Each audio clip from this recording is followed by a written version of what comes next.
We have some insane breaking news. Donald Trump is the most corrupt president in American history. And that part's not news, but I want to demonstrate that by showing you this clip of Secretary of Defense Pete Hegseth just moments ago. Pete Hegseth made an announcement that the United States will officially be placing a Qatari Air Force base in the state of Idaho. The state of Idaho will now hold military personnel for the country of Qatar, who has infiltrated a lot of our colleges, a lot of groups with insane amounts of funding to try to divide the country. Qatar wants to divide the country in similar ways as Russia or China, yet Trump is dealing with them in such a transactional manner that he got a $400 million jet. They get an Air Force base in Qatar. They pay for a golf course, and Trump gives them security guarantees. Let me just run you through this all, because this is the craziest love relationship I've ever seen. So it started off basically with the Trump company striking a Qatari golf resort deal in a sign that it's not holding back from foreign business.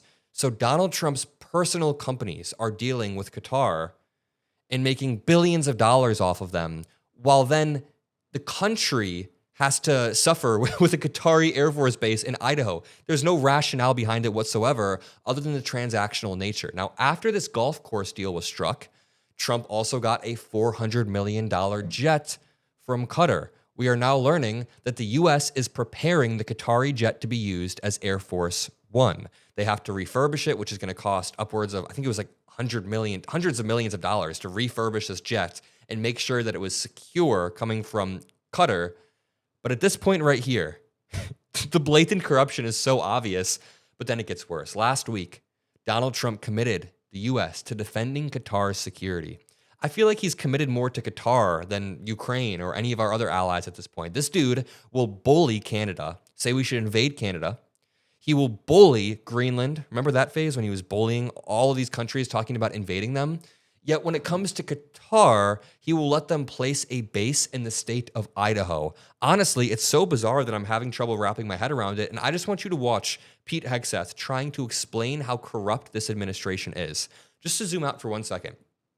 Trump, when he got into office, has effectively set up multiple different buckets that people can funnel money into in order to get ahead with this administration. You can point to the cryptocurrency, which has made him billions of dollars, and people have gotten favors through it. You can point to the presidential library.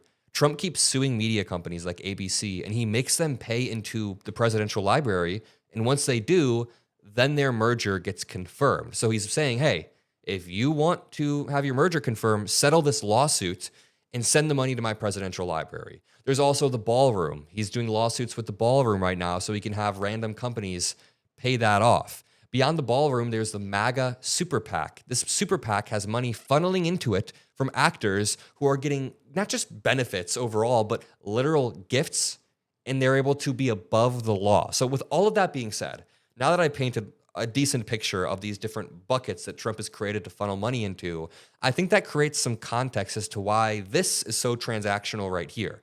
Now with this, you can say there's a new bucket. You can even call it a plane. There's a new $400 million plane that Qatar gave to him. And then this is his reciprocation. Let me play this clip. No one other than President Trump could have achieved the peace that what we believe will be a lasting peace in Gaza. And Qatar played a substantial role from the beginning, working with our folks to ensure that came about. So I want to thank you for that historic peace. We look forward to joining the president as that gets, it's already been delivered, but as that's formally signed as well. And I'm also proud that today we're signing a letter of acceptance to build a Qatari Emiri Air Force facility at the Mountain Home Air Base in Idaho. The location will be host a contingent of Qatari F-15s and pilots to enhance our combined training, increase lethality, interoperability. It's just another example of our partnership. And I hope you know, Your Excellency, that you can count on us. I mean, I don't even know what to say about this. I'm gonna pass it off to Laura Loomer, who tweeted out, WTF is America first about allowing Qatar to have a military base on American soil. That's true. What is America first about that? She says, this is an abomination. So much for make America safe again. Okay, now I don't agree with what she says here.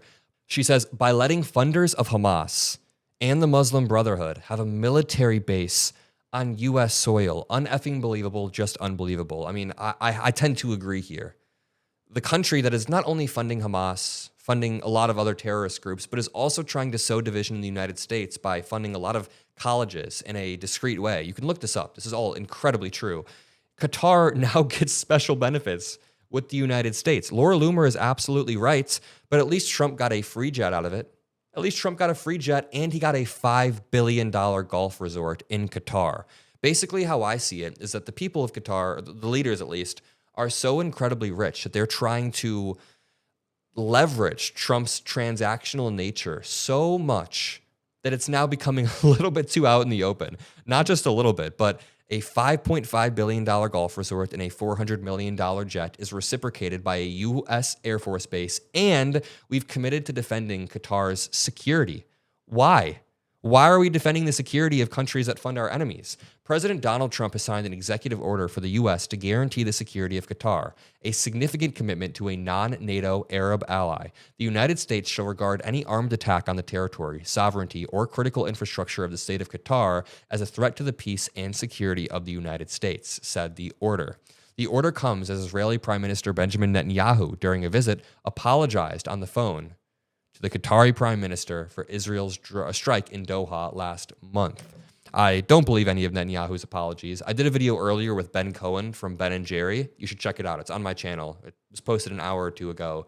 And we have a good conversation about the potential ceasefire, about Trump's morals. But to continue here, I mean, lack of morals, let's say. To continue here, on Twitter right now, people are just dogging the administration. Tommy Vietor said, in 2017, Trump accused Qatar of being funders of terrorism, and now the U.S. is going to host a Qatari military base on U.S. soil.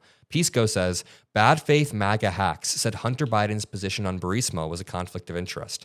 They also have no problem with Trump taking a Qatar airplane bribe and then later allowing a Qatar military base in Idaho. This says Joe Biden was criticized for flying a Chinese balloon over our airspace, for a Chinese balloon flying over our airspace that he had nothing to do with. But now they're giving Qatar an entire effing airbase. Oh, I'm going to keep reading these. Can you imagine if President Obama allowed Qatar to build a military base in Idaho? The MAGA meltdown would have registered in the Richter scale. Fox News would be doing specials called Sharia in the Heartland. But since it's Donald Trump, all you hear are crickets. That's actually a decent segment name if I were a prejudiced racist. My dad and his entire side of the family are Muslim. So it's insane that we've seen, I don't know, decades and decades and decades of Islamophobia, especially following 9/11. But now that there is a Qatar Air Force base in the United States, are Republicans going to drop the xenophobia, the Islamophobia? Who knows? Malcolm Kenyatta, representative, said a new base for Qatar on American soil, a $20 billion bailout for Argentina, a government that's shut down. Is this really America first? Mike says, why the F are we letting Qatar build an Air Force base in Idaho? It's almost like a meme. In Idaho?